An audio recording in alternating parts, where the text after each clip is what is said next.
I'm going to go on to our next speaker, Kathleen Byrne. Kathleen has worked for the National Park Service since 1983. As the museum registrar, she writes guidance on museum records and advises parks on museum documentation issues. She is currently serving as the acting chief curator for the museum management program at the National Park Service. So, Kathleen, you want to take it away? Okay, I just unmuted. Oh, okay. I was going to say, Kathleen, Yeah. you got to unmute yourself, and you did. I did. Read my mind.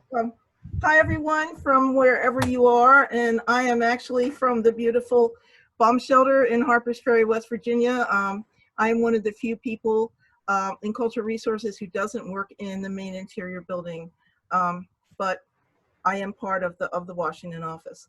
So the museum management program, I'm going to talk to you a little bit about objects, and I know that everybody probably listening knows that we have museums, but believe me, a lot of people in the public have no idea that the Park Service has museums. And we've actually had museums for over 100 years. The first museum was 2004 at Casa Grande. It actually was a table under a tent. But Yosemite was one of the first museums that actually had a building, and this is the 1925 Yosemite Museum up on the screen. The Historic Sites Act in 1935 said the Park Service was to establish and maintain museums, and that's what we've been doing ever since. And we've been collecting a lot of objects. We have 49 million objects and specimens in our collections right now. Some of them are in catalog. We're about 71% cataloged. We have 85,000 linear feet of archives. Under our cultural collections, we catalog archaeology, ethnology, history, art, and archives. And under our natural history collections, biology, geology, and paleontology. And now I'm going to show you some of our fabulous objects because people don't always know that the Park Service has fabulous objects. This is the inkwell that signed the Constitution. It's at Independence. This is one of the rooms at Hubble Trading Post. We have a lot of historic structures. These are Carl Sandburg's pencils. I started my career at Carl Sandburg, and he kept his pencils in a cigar box. He also smoked cigars. And this is the Lincoln sofa. This is from Lincoln House in Illinois, where there are only probably 13 pieces of furniture that actually we can document that belong to the Lincolns, and this is one of those pieces. We also have natural history. These are teeth from John Day fossil beds. Some little creatures from Rocky Mountain. This is a new species of dinosaur from Dinosaur National Park. Pretty exciting when they actually got that named. And geology, not a lot of geology, but we do have geology. And we have beautiful ethnographic collections. This is from the basket collection at Yosemite. And archaeology, prehistoric from Mesa Verde, historic from Gettysburg. Archival collections. You saw we have 85,000 linear feet. What are our archival collections? Our archival collections are obviously things like Edison's collection. San Francisco has a huge collection. These are historic collections. Frederick Law Olmsted is the big one. It's a huge research collection and one of the top research collections in the United States. But we also collect all the resource management records that go with our archaeological collections and our natural history collections.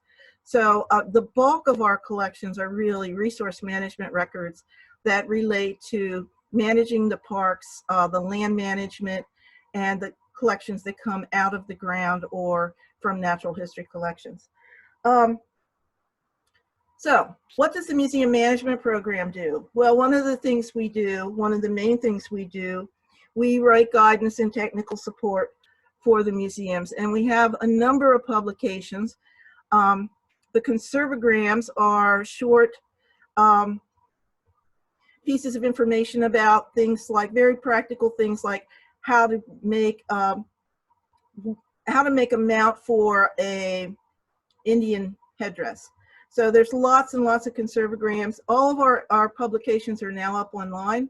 All of our publications are now 508 compliant.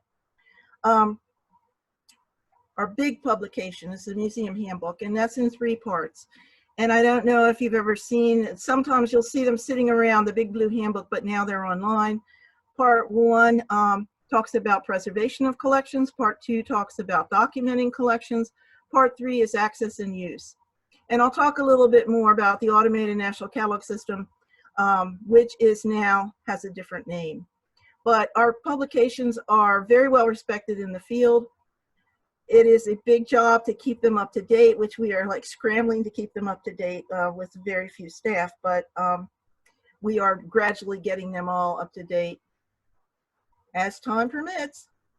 So the Automated National Catalog System started as an in-house system, and then it became a DOI system, the Integrated Collection Management System. It's used at all 388 of our parks and centers that have collections. That's where all our documentation is at this point. Our accessions, our cataloging, our loans, our de-accessions.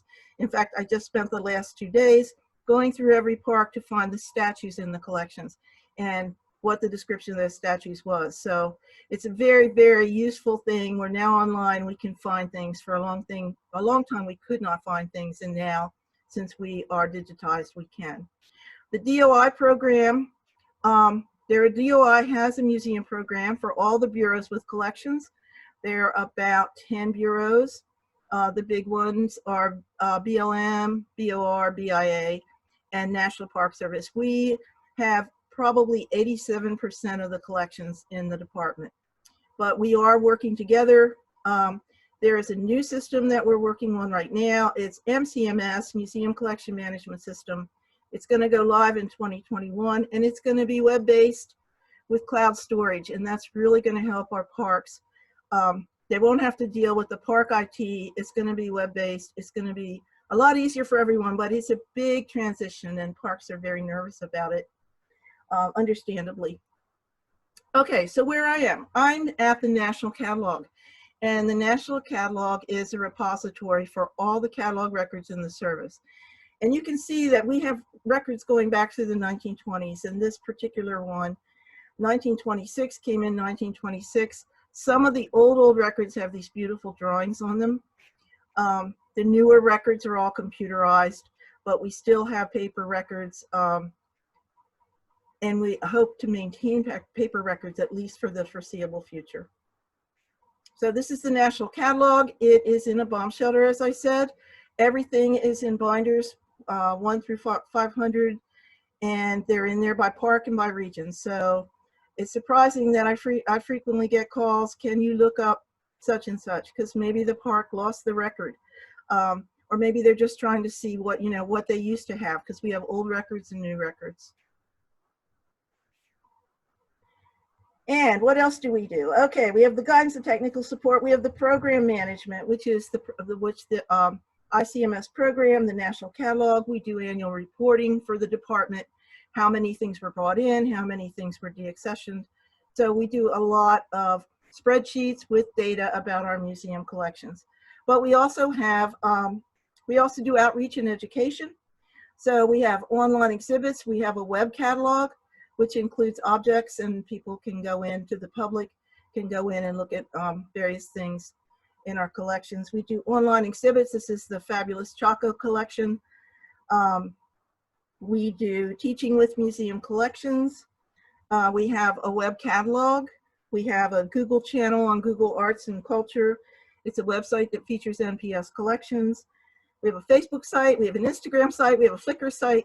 So we're trying to get out there, and it's really important during this time with the COVID, and everyone is at their home. We're getting a lot of requests from parks to do online exhibits, more than we normally do. This is the dinosaur exhibit. And finally, good old Harry S. and good old Harry S.'s shoes. So we do have some really incredible collections that are not necessarily known by lots of people. I don't have our staff up here on the screen, but if there are any questions, I'd be happy to answer. And certainly you can contact me as Kathleen_Byrne@nps.gov. We have had many NCPE interns over the years. Some of them have gone on. One of them went on to eventually be the curator at Yellowstone. Our most recent intern just got a permanent job at Fort Scott. We actually had an intern who became the curator of the NRA Museum. So we've had really good internships from NCPE, and we definitely appreciate their help. That's all I've got if you don't have questions.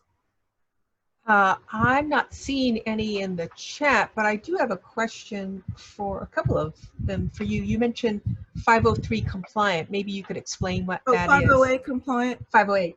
Yeah, 508 compliance is for anyone with hearing impairment or sight impairment, and it has to do with coding the language so that people can actually access this information. Online, I take it. Yes, online. And you also mentioned our new computer program has to also be 508 compliance, our MCMS. You mentioned deaccessioning. Maybe you could explain under what circumstances somebody might be deaccessioned. Oh, deaccessioning is a long and difficult topic.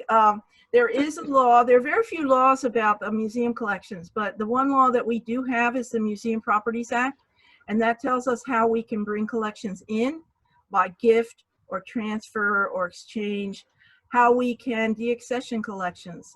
And for a long time, the only thing we could do was transfer between federal agencies or do a board of survey, which is if something deteriorates or something's destroyed, you do a board of survey and it's no longer in the collection. Mm-hmm. We did get that law amended several years ago, and we can now donate things outside the Park Service to places that are capable of taking care of museum material.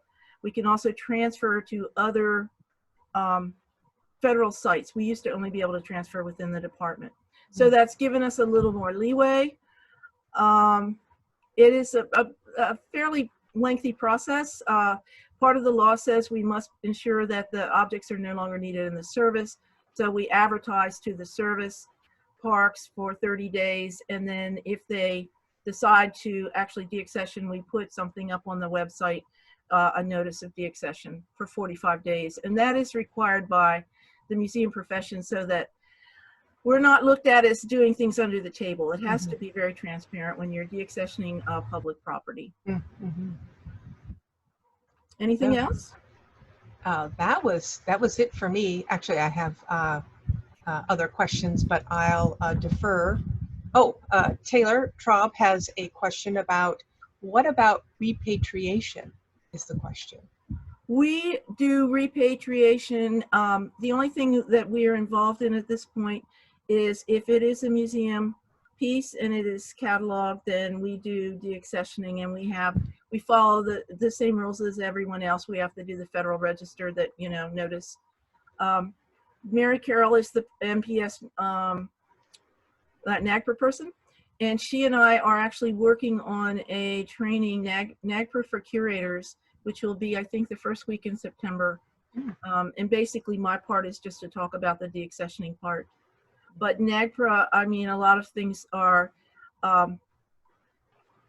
NAGPRA items that are not in the museum collection. So we only deal with the ones that are in the museum collection. Just to point out, we will be talking more about NAGPRA, and I think it's our 4th webinar in August. So stay tuned about that. And Taylor says, thank you. That's wonderful. Okay, Kathleen, if